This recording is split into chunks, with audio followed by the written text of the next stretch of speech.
Allez, quoi, s'il vous plaît, je vais vous demander, surtout les garçons, de reculer. On aura tous les maillots distinctifs en première ligne. Et les filles, juste derrière. Donc les garçons, s'il vous plaît, reculez. Merci à tout le monde de reculer, s'il vous plaît. On n'en pas auparavant, tout ça. Donc, merci de reculer. On aura les maillots distinctifs en toute première ligne. Et ensuite, vous aurez donc les féminines qui partiront en deuxième ligne.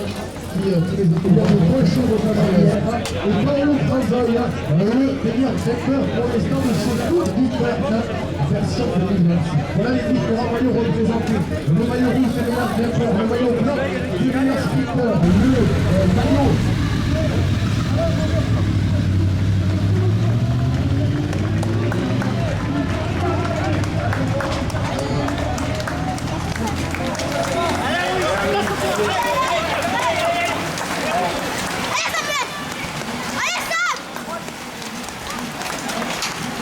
Allez Timéo, allez!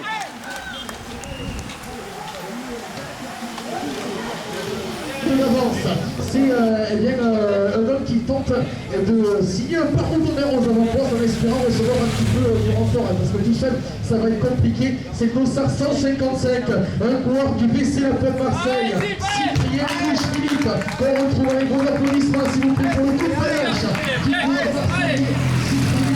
Bouche-Philippe qui est en tête, le Dossard 155 avec 25 secondes d'avance. Elles y sont, oui, c'est 25 secondes sur l'avant-garde du peloton, un peloton dans lequel on retrouve en première ligne notamment Léa Barthélémy, la leader du classement U17 féminin, Dorian Katsuma, maillot bleu, distinctif de leader du classement général, Adrien Mass, le leader du classement des points chauds. On a la première position, elle est Martine Grégoire, Louis de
km.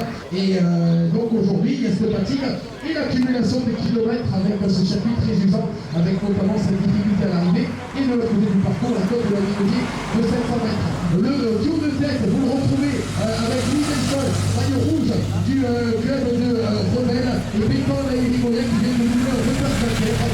Voilà donc un masque avec un maillot blanc, noir de Rebelle, avec un maillot rouge, l'ancien noir du guidon c'est Louis Delson qui fait le poursuivre avec Béton et Irigoyen en deuxième position. D'ailleurs, on retrouve le peloton à donc 7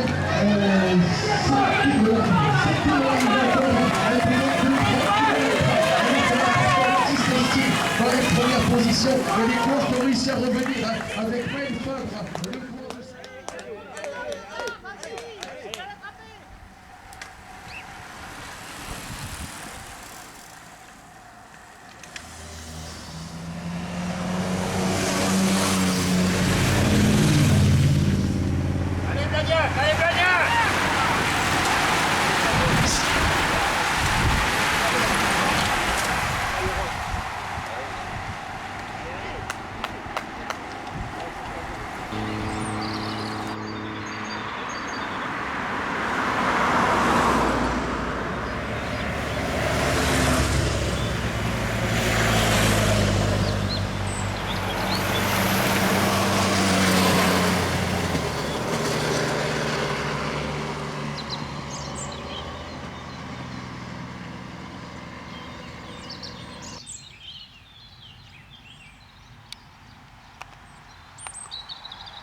Première épreuve de la saison 2025.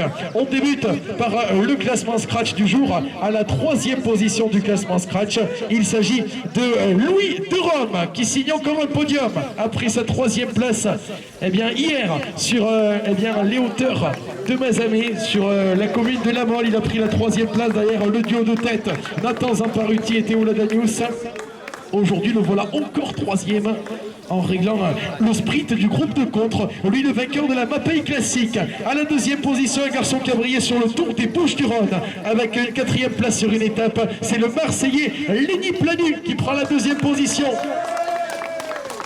Les couleurs marseillaises représentées sur le podium. Il a joué la victoire aujourd'hui. Lenny Planu, seulement battu au sprint par son dernier rival sur cette 3e étape du Tour du Tarn cadet. Les Marseillais ont brillé et n'ont pas fait le déplacement pour rien aujourd'hui sur cette épreuve du Tour du Tarn cadet et sa 3e étape donc organisée par le SCO. Sur la plus haute marche du podium, un coureur qui nous vient du Berne, de Pau, vélo 64. Il avait brillé du côté de Bidos en ce début de saison ou encore sur la Mapei classique et la Ronde Bessérienne. C'est Sébastien Pagot.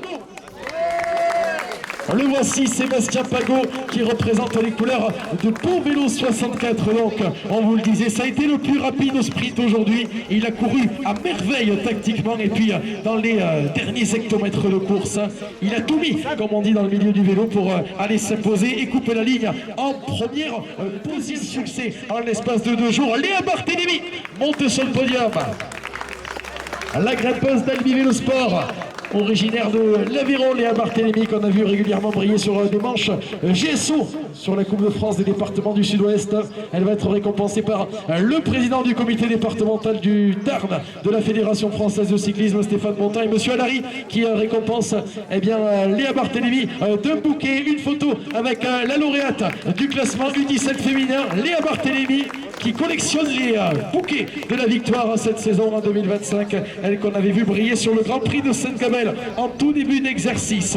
On enchaîne maintenant avec la 2e féminine de ce classement U17. Il faut que tu restes, Léa, sur le podium. La 2e féminine de ce classement U17 pour les couleurs blagnacaises, c'est Célestine Montrosier. Pour le club de Blagnac, elle va nous rejoindre, Célestine Montrosier. En attendant, on appelle la 3e de l'épreuve et de ce classement U17. Il s'agit d'Iris Moncé, une des nouvelles recrues de Villeneuve Cycliste. Iris Moncé pour le club Augaronnais de Villeneuve. Elle qui a longtemps porté les couleurs du guidon de Casinois. Iris Moncé, qu'on cherche un petit peu du regard. Iris Moncé pour Villeneuve Cycliste.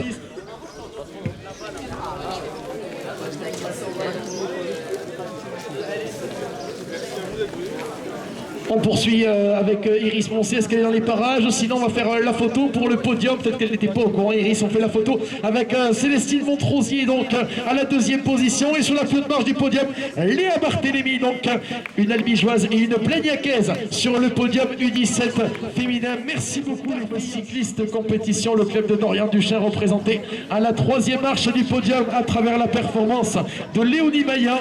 Et à la 2e position, c'est une brésilienne qui vient de remporter hier le classement des championnats du Tarn de sa catégorie. Nouvelle championne du Tarn, Maïté Vitoria Coelho da Silva, qui s'était mis en évidence sur la première manche de Coupe de France DN2. Maïté Vitoria Coelho da Silva à domicile sur ces routes de Carlus, sur l'épreuve organisée par Albi Vélo Sport. Le team de Claudia Carceroni-Gilles, qui évolue en division nationale 2, est représenté avec la 2e place de la brésilienne Maïté Vitoria Coelho da Silva. La championne brésilienne est donc 2e. À la première position, une blagnacaise originaire du Tarn à la base, qui a longtemps porté les couleurs d'Albi Vélo Sport. Vos applaudissements pour la vainqueur de cette épreuve, c'est Anaïs Rouanet, la junior du club de Blagnac, qu'on avait vu briller ces dernières saisons sur les championnats de France, notamment avec un joli top 10 sur ces championnats. Elle avait brillé également sur le chrono des nations. Elle a déjà remporté le classement général du Tour du Tarn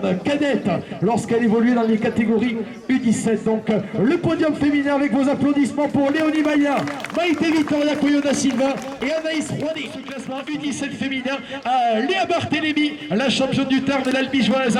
Léa Barthélémy qui va endosser ce maillot de leader qu'elle portait déjà sur l'étape d'hier. Elle qui a remporté les épreuves de Sérénac et les épreuves de Mazamet hier entre Brassac et La Mole. Elle a été la première cadette à en terminer.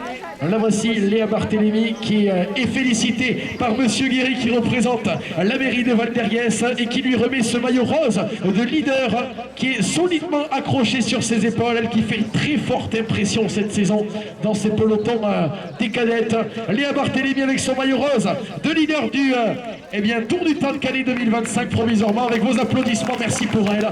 Avec Célestine Montrosier à la 2e position, Iris Moncé à la 3e place aujourd'hui sur la 3e étape à Val-d'Herriès. Merci beaucoup les filles.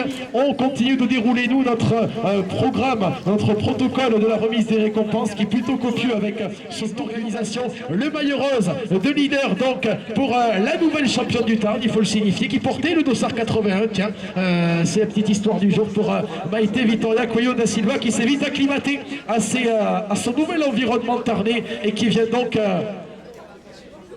revêtir ce maillot formidable coup double aujourd'hui puisqu'il s'agit de Sébastien Pagot qui vient endosser le maillot de leader. C'est le nouveau leader, il vient chipper ce maillot à Dorian Katsuba, le coureur du CC Marmandais. Le voici, Sébastien Pagot, il vient de retrouver le podium et il va endosser le maillot bleu de leader, félicité par le président de l'organisation tarnaise du jour. C'est le Ségala Cyclisme Organisation, vous le rappelle, qui a organisé cette 3e étape du Tour du Tarn cadet. Sébastien Pagot va endosser le maillot bleu donc de leader. C'est le nouveau leader de ce Tour du Tarn cadet 2025. Donc on peut l'applaudir.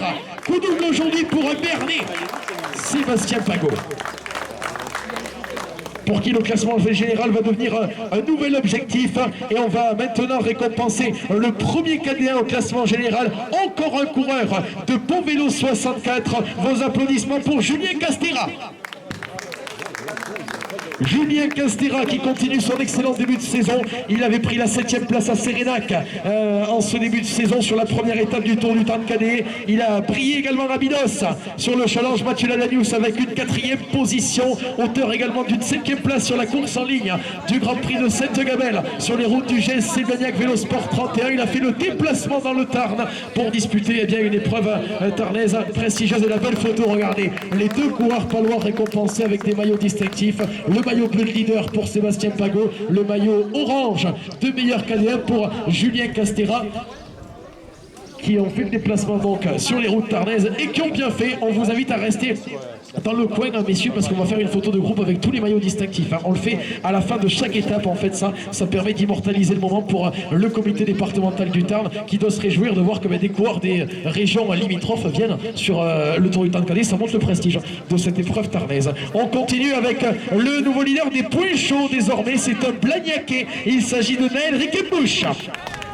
Le voici Naël, le coureur du GSC Blagnac Vélosport 31 qu'on a vu attaquer de manière tranchante sur un des différents tours de course. Le coureur de Blagnac, le club de Gaëtan Prime qui est donc représenté avec le nouveau leader des points chauds, Naël Riquembouche, qui vient chipper ce maillot blanc au coureur de Fronton, Adrien Masse. Naël Riquembouche qu'on avait vu briller cette saison sur la première étape donc de ce Tour du Tarn cadet avec une 21e position du côté de Sérénac. Désormais il nous manque un classement distinctif à récompenser et c'est le classement des meilleurs grimpeurs, un maillot qui ne change pas d'épaule puisque le maillot rouge de meilleur grimpeur reste sur les épaules d'un Gersois, de Paolo Franzoy. Paolo Franzoy, le coureur de Hoche, de l'UV Hoche, le Gersois qui continue de briller aujourd'hui sur ces étapes du Tour du Tarn cadet. Lui qui avait également disputé le Grand Prix de Sainte-Gabelle avec une 21e place sur l'épreuve blagnacaise. Le voilà qui est félicité par Monsieur Alary de l'entreprise Groupama. Il endosse son maillot rouge de meilleur grimpeur. Donc les photos pour les différents maillots distinctifs chez les garçons. Et on invite les filles bien évidemment, Maïté Victoria Coyo da Silva et Léa Barthélémy qui doivent venir sur le podium. Restez là les garçons pour une photo avec les lauréates féminines. Et voilà les lauréats garçons des différents classements distinctifs après 3 rounds qui ont été sacrément disputés. On a eu les épreuves de Saint-Jury, les épreuves de l'UV Mazamet. Voilà celle du Ségala Cyclisme Organisation. Pour l'instant donc, c'est Sébastien Pagot, Léa Barthélémy et Maïté Victoria Coyo da Silva qui dominent les classements généraux. La photo de groupe et vos applaudissements s'il vous plaît pour les différents maillots distinctifs de ce Tour du Temps de Calais 2025 avec la présence sur la photo de Monsieur Alary pour l'entreprise Groupama, partenaire du Ségala Cyclisme Organisation, comme la mairie de Val-d'Ariès représentée avec Monsieur Guéry et Stéphane Bontemps, le président du comité départemental.